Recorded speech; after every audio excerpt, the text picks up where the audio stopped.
श्रोताओं और भक्तजनों, आज से हम यथार्थ गीता का पाठ करने जा रहे हैं, जिसमें 18 अध्याय है, जिसका प्रथम अध्याय हम शुरू करने जा रहे हैं, जिसे कृपया ध्यानपूर्वक सुनिए। ओम श्री परमात्मने नमः। अथ श्रीमद्गीता यथार्थ गीता अथ प्रथमो अध्याय। धर्मक्षेत्रे कुरुक्षेत्रे संवेतायुत्सवः मामकाः पांडवाश्चैव किं कुरुत संजय। धृतराष्ट्र ने पूछा, हे संजय, धर्मक्षेत्र कुरुक्षेत्र में एकत्र हुए युद्ध की इच्छा वाले मेरे और पांडु के पुत्रों ने क्या किया? तो अज्ञान रूपी तो धृतराष्ट्र और संयम रूपी संजय। अज्ञान मन के अंतराल में रहता है। अज्ञान से आवृत मन धृतराष्ट्र जन्मांध है, किंतु संयम रूपी संजय के माध्यम से वह देखता है, सुनता है और समझता है कि परमात्मा ही सत्य है। फिर भी जब तक इससे उत्पन्न मोह रूपी दुर्योधन जीवित है, इसकी दृष्टि सदैव कौरवों पर रहती है, विकारों पर ही रहती है। शरीर एक क्षेत्र है। जब हृदय देश में देवी संपत्ति का बाहुल्य होता है तो यह शरीर धर्म क्षेत्र बन जाता है, और जब इसमें आसुरी संपत्ति का बाहुल्य होता है तो यह शरीर कुरुक्षेत्र बन जाता है। कुरु अर्थात करो, यह शब्द आदेशात्मक है। श्री कृष्ण कहते हैं, प्रकृति से उत्पन्न तीनों गुणों द्वारा परवश होकर मनुष्य कर्म करता है। यह वह क्षण मात्र भी कर्म किए बिना नहीं रह सकता। गुण उससे करा लेते हैं, सो जाने पर भी कर्म बंद नहीं होता। वह भी स्वस्थ शरीर की आवश्यक खुराक मात्र है। तीनों गुण मनुष्य को देवता से कीट पर्यंत शरीरों में ही बांधते हैं। जब तक प्रकृति और प्रकृति से उत्पन्न गुण जीवित है, तब तक कुरु लगा रहेगा। अतः जन्म मृत्यु वाला क्षेत्र, विकारों वाला क्षेत्र कुरुक्षेत्र है, और परम धर्म परमात्मा में प्रवेश दिलाने वाली पुण्यमयी प्रवृत्तियां पांडवों का क्षेत्र धर्म क्षेत्र है। पुरातत्वविद पंजाब में काशी प्रयाग के मध्य तथा अनेकानेक प्रयत्नों पर कुरुक्षेत्र की शोध में लगे हैं, किंतु गीताकार ने स्वयं बताया है कि जिस क्षेत्र में यह युद्ध हुआ वह कहाँ है। इदम शरीरम कौन्ते क्षेत्र मित्य विधीयते।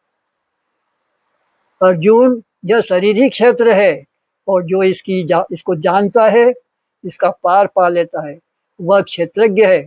आगे उन्होंने क्षेत्र का विस्तार बताया, जिसमें 10 इंद्रियां, मन बुद्धि अहंकार, पांचों विकार, ज्ञानेन्द्रियों की 5 तन्मात्राएं, रूप रस गंध शब्द और स्पर्श, यही इंद्रियों के 5 विषय है, और तीनों गुणों का वर्णन है। शरीर ही क्षेत्र है, एक अखाड़ा है।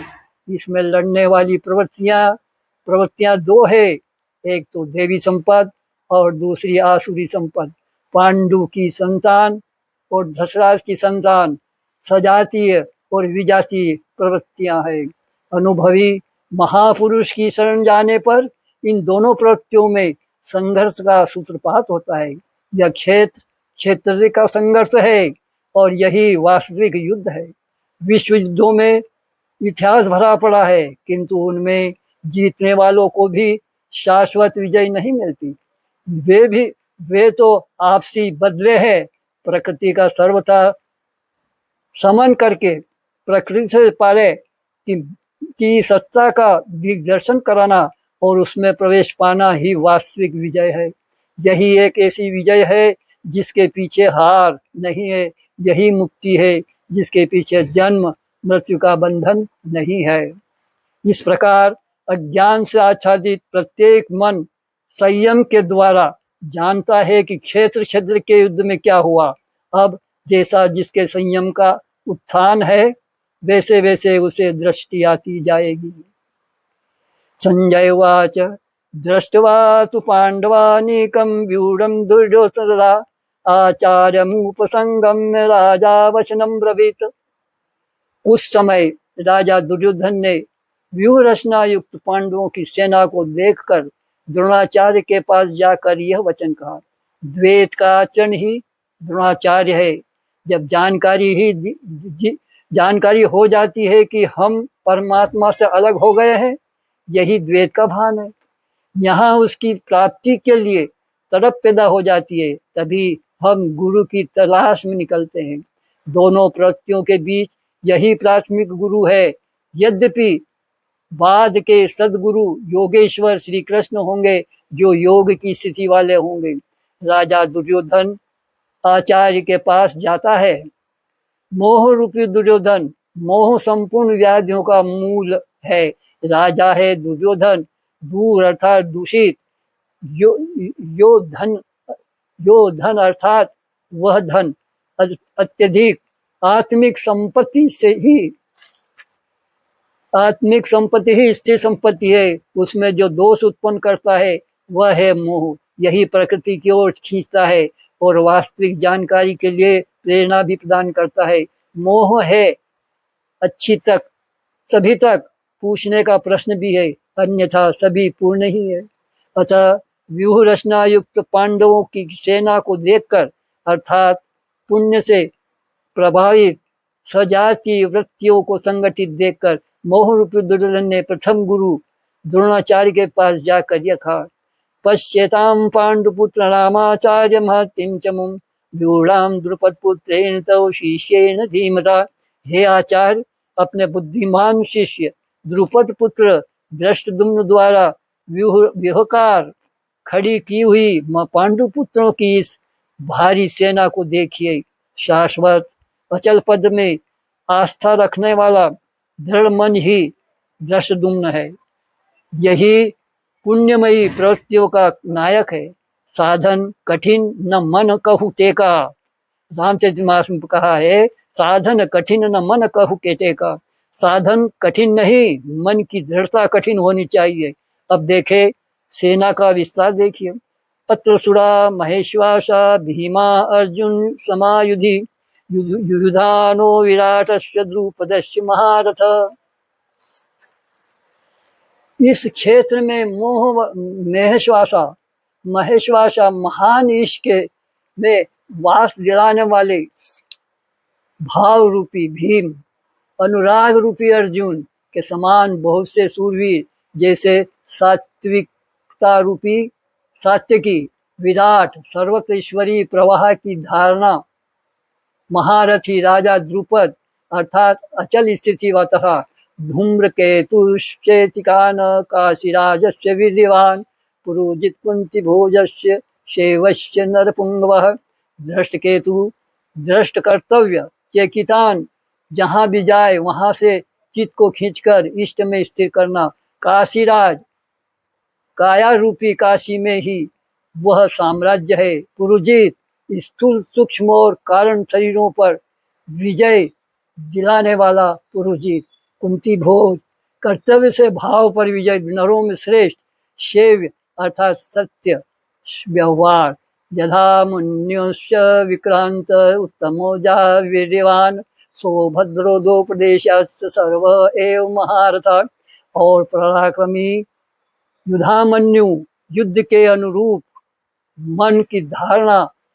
उत्तमोजा, शुभ की मस्ती।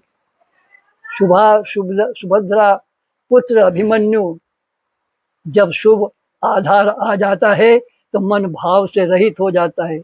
ऐसा शुभ आधार से उत्पन्न अभय मन ध्यान रूपी द्रौपदी के पांचों पुत्र प्रतिविंध्य, सुतसोम, शतानिक और श्रुतकर्मा और श्रुतकीर्ति, जो क्रमशः वात्सल्य, लावण्य, सरलता, सौम्यता और स्थिरता के प्रतीक है। सब के सब महारथी है। साधन पथ पर संपूर्ण योग्यता के साथ चलने की क्षमताएं हैं। इस प्रकार दुर्योधन ने पांडव पक्ष के 15-20 नाम गिनाए, जो देवी संपत्ति के महत्वपूर्ण अंश है। विजातीय प्रवृत्तियों का राजा होते हुए भी मोह ही सजातीय प्रवृत्तियों को समझाने के लिए बाध्य करता है। दुर्योधन अपना पक्ष संक्षेप में कहता है, यदि कोई बाह्य युद्ध होता तो अपनी फौज बढ़ा चढ़ा कर के लाता। विकार कम गिनाए जा गए, क्यों कि उन पर विजय पाना है। वे नाशवान है, केवल 5-7 विकार बताए गए जिनके अंतराल में संपूर्ण बहिर्मुखी प्रवृत्तियां विद्यमान है। जैसे अस्माकं तु विशिष्टा ये तान् निबोध द्विजोत्तम नायका मम सैन्यस्य संज्ञार्थ तान् ब्रवीमि ते। द्विजोत्तम, हमारे पक्ष में जो जो प्रथम प्रधान है उन्हें भी आप समझ लें। आपको जानने के लिए मेरी सेना के जो जो नायक है उनको कहता हूँ। बाह्य युद्ध में सेनापति के लिए द्विजोत्तम संबोधन असामयिक है। वस्तुतः गीता में अंतःकरण की 2 प्रवृत्तियां का संघर्ष है, जिसमें द्वेष का आचरण ही द्रोण है। जब तक वह लेश मात्र भी आदर्श से अलग है तब तक प्रकृति विद्यमान है। द्वैत बना है, इस द्वि पर जय पाने की प्रेरणा प्रथम गुरु द्रोणाचार्य से मिलती है। अधूरी शिक्षा ही पूर्ण जानकारी के लिए प्रेरणा प्रदान करती है। वह पूजा स्थली नहीं, यह शौर्य सूचक, यहाँ शौर्य सूचक संबोधन होना चाहिए। विजातीय प्रवृत्ति के नायक कौन कौन है? भवान भीष्मश्च कर्णश्च कृपश्च सपिनिंजय अक्षय अश्वत्थामा विकर्णश्च सोमदत्ते तथैव च। एक तो स्वयं आप द्वैत के आचरण रूपी द्रोणाचार्य है। भ्रम रूपी पितामह भीष्म है। भ्रम इन विकारों का उद्गम है, अंत तक जीवित रहता है, इसलिए पितामह है। समूची सेना मर गई पर जीवित था, सरसैया पर अर्थात अचेत था फिर भी जीवित था। यह है भ्रम रूपी भीष्म। भ्रम अंत तक रहता है। इसी प्रकार विजातीय कर्म रूपी कर्ण तथा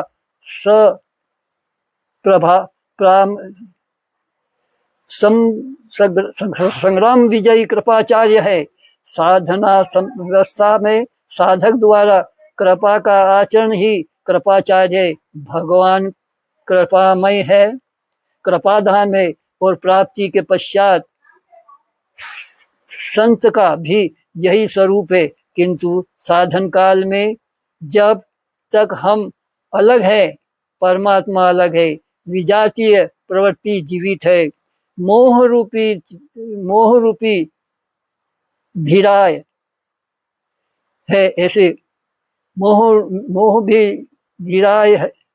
ऐसी परिस्थिति में साधक यदि कृपा का आचरण करता है तो वह नष्ट हो जाता है। सीता ने दया की तो कुछ काल तक लंका में प्रायश्चित करना पड़ा। विश्वामित्र दयालु हुए तो पतित होना पड़ा। योग सूत्र प्रकार महर्षि पातंजलि भी यही कहते हैं। ते सभा भाव सर्ग युत्थने सिद्धयः योग दर्शन जयुत्थानकाय में सिद्धियां प्रकट होती है। वे वास्तव में सिद्धियां है, किंतु केवल्य प्राप्ति के लिए उतनी ही बड़ी विघ्न है जितने काम क्रोध लोभ मोह इत्यादि। गोस्वामी तुलसीदास जी का भी यही निर्णय है। छोरत ग्रंथि जान खगराया विघ्न अनेक करई तब माया। सिद्धि रिद्धि सिद्धि प्रेरई बहु भाई बुद्धि ही लोभ दिखामई आई। प्राय माया अनेक विघ्न करती है, रिद्धियां प्रदान करती है, यहाँ तक कि सिद्ध बना देती है। ऐसी अवस्था वाला साधक बगल से निकल भर भी जाए, मरणासन रोगी भी जी उठेगा, वह भले ठीक हो जाए, किंतु साधक उसे आपसी देन अपनी देन भान बैठे तो वो नष्ट हो जाएगा। एक रोगी के स्थान पर हजारों रोगी घेर लेते हैं। भजन चिंतन का क्रम अवरुद्ध हो जाएगा और उधर बहकते बहकते प्रकृति का बाहुल्य हो जाएगा। यदि लक्ष्य दूर है और साधक कृपा करता है तो कृपा का अकेला आचरण ही समितिंजय समूची सेना को जीत लेगा। इसलिए साधक को पूर्ति पर्यंत इससे सतर्क रहना चाहिए। दया बिनु संत कसाई, दया करो करी तो आफत आई। लेकिन अधूरी अवस्था में यह विजातीय प्रवृत्ति का दुर्धर्ष योद्धा है। इसी प्रकार आसक्ति रूपी अश्वत्थामा सृष्टि में कहीं भी वस्तुओं में लगाव ही आसक्ति है। द्वैत का आचरण द्रोणाचार्य है। द्वैत भी आसक्ति का जन्मदाता है। शस्त्र हाथ में रहते आचार्य द्रोण की मृत्यु नहीं हो सकती थी। यह अजय थे। भगवान श्री कृष्ण ने कहा, कौरव पक्ष में एक हाथी का नाम अश्वत्थामा है। भीम उस हाथी को मारकर अश्वत्थामा मारा गया, ऐसा उद्घोष करे। इस अप्रिय सूचना से आचार्य महामर्माहत हो शिथिल पड़ जाएंगे। उसी समय उनका अंत कर दिया गया। भीम ने हाथी को मार डाला, प्रचार किया कि आवश्यकता अश्वत्थामा मारा गया। आचार्य द्रोण ने समझा कि उनका पुत्र अश्वत्थामा मारा गया। वे शिथिल पड़ गए, धनुष हाथ से गिर गया। वह हताश निश्चय होकर युद्ध भूमि में बैठ गए। उनका गला कट गया। पुत्र में अत्यधिक आसक्ति उनकी मृत्यु का कारण बनी। अश्वत्थामा दीर्घजीवी था। निवृत्ति के अंतिम क्षणों तक वह बाधा के रूप में विद्यमान रहता है। इसलिए अमर कहलाया। विकल्प रूपी विकर्ण साधना की उन्नत अवस्था में विशिष्ट कल्पनाएं उठने लगती है। मन में संकल्प विकल्प होने लगता है कि स्वरूप प्राप्ति के साथ भगवान की ओर से कौन सी सिद्धियां अलौकिक शक्तियां प्रदान की जाएगी। भगवान के चिंतन के स्थान पर विभूतियों का चिंतन होने लगता है। साधक की दृष्टि केवल कर्म पर होनी चाहिए।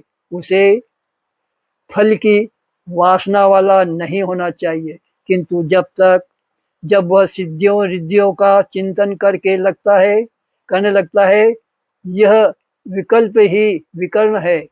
ये कल्पनाएं विशिष्ट है, किंतु साधना में भयंकर बाधक है।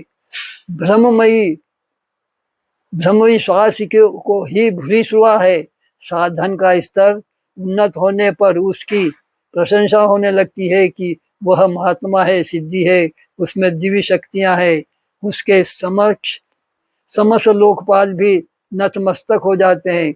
इस आव भाव प्रशस्ति से साधक प्रसन्न होने लगे, गदगद होकर बहकने लगे। यह भ्रममयी श्वास ही भूरिश्रवा है। पूज्य गुरुदेव का कथन था, संसार पुण्यवृत्ति करे, प्रशंसा करे, विश्व जगत गुरु कहे, तुम्हें कुछ भी नहीं मिलेगा, रोने को आंसू नहीं मिलेगा। यदि भगवान तुम्हें साधु कह दे तो सब कुछ पा जाओगे। दुनिया कहे चाहे कभी ना कहे, फिर भी तुम सर्वस्व प्राप्त कर लोगे। इस प्रकार सांसारिक प्रशंसा में वह जाना भ्रममयी श्वास है, यही भूरिश्रवा है। प्रशंसा भूरी भूरी है, अत्यधिक है, अतिरिक्त है, अतिरंजित है। इससे साधना में ख्वाब भटाव क्षय होने लगता है। अस्तु भ्रममयी श्वास भूरिश्रवा है। संयम का स्तर उन्नत होने पर आई हुई विकृतियों के ये नाम है, बाह्य आहुति के अंग उपयोग उपांग है। अंधे अन्ये च बहवः असुरा मदर्थे त्यक्तजीविताः नाना शस्त्रहरणा सर्वे युद्ध विशारदा। और भी बहुत से सूरवीर अनेक शस्त्रों से युक्त हो मेरे लिए जीवन की आशा को त्याग कर युद्ध में डटे हैं। सभी मेरे लिए प्राण त्यागने वाले हैं, किंतु उनकी कोई ठोस गणना नहीं है।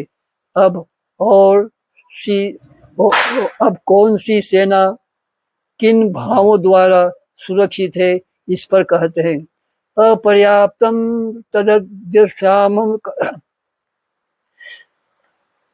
अपर्याप्तम तदस्माकं बलं भीष्मभिरक्षितं धर्माप्तम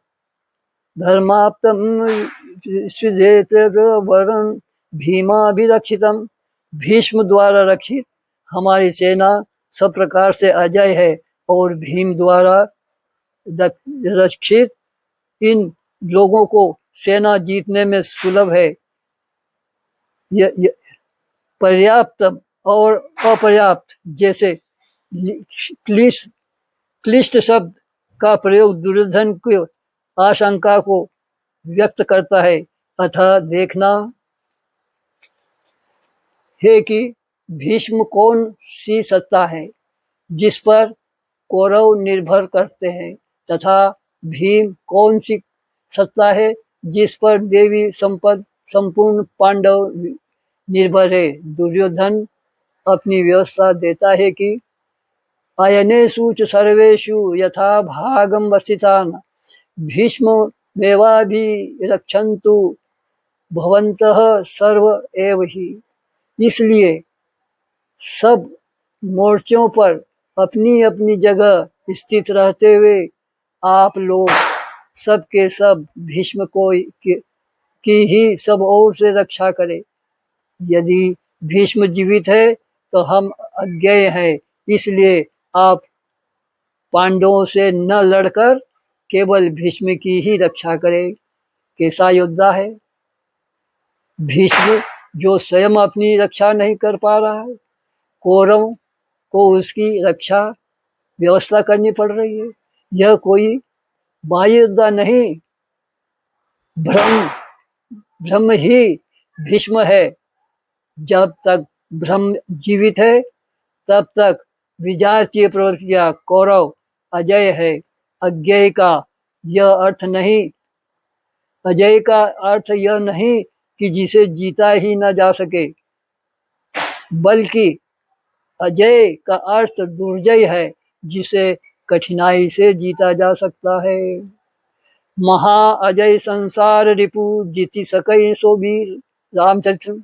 यदि भ्रम समाप्त हो जाए तो अविद्या अस्तित्वहीन हो जाए, मोह इत्यादि जो आंशिक रूप से बचे भी है शीघ्र ही समाप्त हो जाएंगे। भीष्म की इच्छा मृत्यु थी, इच्छा की ही भ्रम है। इच्छा का अंत और भ्रम का मिटना एक ही बात है। इसी को संत कबीर ने सरलता से कहा, इच्छा काया इच्छा माया इच्छा जगत उपजाया। कह कबीर जे इच्छा विवर्जित ताका पार न पाया। जहाँ आप नहीं होता, जहाँ भ्रम नहीं होता, वहाँ अपार और अव्यक्त है। इस शरीर के जन्म का कारण इच्छा है, इच्छा ही माया है और इच्छा ही जगत की उत्पत्ति का कारण है। सो काम कायत। तेरहवीं उपनिषद में ब्रह्मानंद वल्ली अनुवादक में है, लदेक्षक बहुश्याम प्रजा ये थी कौनते योग्य तुप्त। कबीर कहते हैं, जो इच्छाओं से सर्वथा रहित है, ताका पार न पाया। वे अपार अनंत असीम तत्व में प्रवेश पा जाते हैं। ये अकवनो निष्काम आप्तकाम है, आत्मकामो न तस्य प्राणः तत्प्रकाशमी कौन्ते ब्रह्म प्रेति भरतकार्य का जो कामनाओं से रहित आत्मा में स्थित आत्म स्वरूप है उसका कभी पतन नहीं होता, वह ब्रह्म के साथ एक हो जाता है। आरंभ में इच्छाएं अनंत होती है और अंत तो गत्वा परमात्मा प्राप्ति की इच्छा शेष रहती है। जब यह इच्छा भी पूरी हो जाती है तब इच्छा भी मिट जाती है। यदि उससे भी बड़ी हो कोई वस्तु होती है तो आप उसकी इच्छा अवश्य करते। जब उससे आगे कोई वस्तु है ही नहीं तो इच्छा किसकी होगी। जब प्राप्त होने योग्य कोई वस्तु अप्राप्त न रह जाए तो इच्छा भी समूल नष्ट हो जाती है और इच्छा के मिटते ही भ्रम का सर्वथा अंत हो जाता है। यही भीष्म की इच्छा मृत्यु है। इस प्रकार भीष्म द्वारा रक्षित हम लोगों की सेना सब प्रकार से अजय है। जब तक भ्रम है तभी तक अविद्या का भी अस्तित्व है। भ्रम शांत हुआ तो अविद्या भी समाप्त हो जाती है। भीष्म द्वारा रक्षित इन लोगों की सेना जीतने में सुगम है। भाव रूपी भीम भावे विद्यते देव, भाव में वह क्षमता है कि अविदित परमात्मा भी विदित हो जाता है। भाववस्य भगवान सुख निधान करुणा भवन, श्री कृष्ण ने इसे श्रद्धा कहकर संबोधित किया है। भाव में वह क्षमता है कि भगवान को भी वश में कर लेता है। भाव से ही संपूर्ण पुण्यमयी प्रवृत्तियां का विकास है। यह पुण्य का संरक्षक है तो इतना बलवान की परम देव परमात्मा को संभव बनाता है, किंतु साथ ही इतना कोमल भी है कि आज भाव है तो कल अभाव में बदलते देर नहीं लगती। आज आप कहते हैं कि महाराजा बहुत अच्छे हैं, कल कह सकते हैं कि नहीं, हमने तो देखा महाराज खीर खाते हैं। तो घास पास तो जो खाते, घास पात जो खाते तिनहि सतावे काम, दूध मलावी खात जो तिनको जाने राम। इष्ट में लेश मात्र भी त्रुटि प्रतीत होने पर भाव डगमगा जाता है, पुण्यमयी प्रवृत्तियां विचलित हो जाती है, इष्ट से संबंध टूट जाता है। इसलिए भीम द्वारा रक्षित इन लोगों की सेना जीतने में सुगम है। महर्षि पातंजलि का भी यही निर्णय है। स तु दीर्घ काल निरंतर समेतितो दृढ़ भूमि है। दीर्घ काल तक निरंतर श्रद्धा भक्ति पूर्वक किया हुआ साधन ही दृढ़ को पाता है। तस्य संजन कुरुवर्द पितामह सिंहनादम विनद्योच्चै शंकम दद्मो प्रतापवान। इस प्रकार अपने बाल्यकाल का निर्णय लेकर शंख ध्वनि हुई। शंख ध्वनि पृथ्वी के पराक्रम की घोषणा है कि जीतने पर कौन सा पात्र आपको क्या देगा। श्रोताओं, भक्तजनों, गीता के प्रथम अध्याय के 11 श्लोक आज पूर्ण हुए। अगले श्लोक से हम अगला वीडियो प्रसारित करेंगे। धन्यवाद। जय हिंद।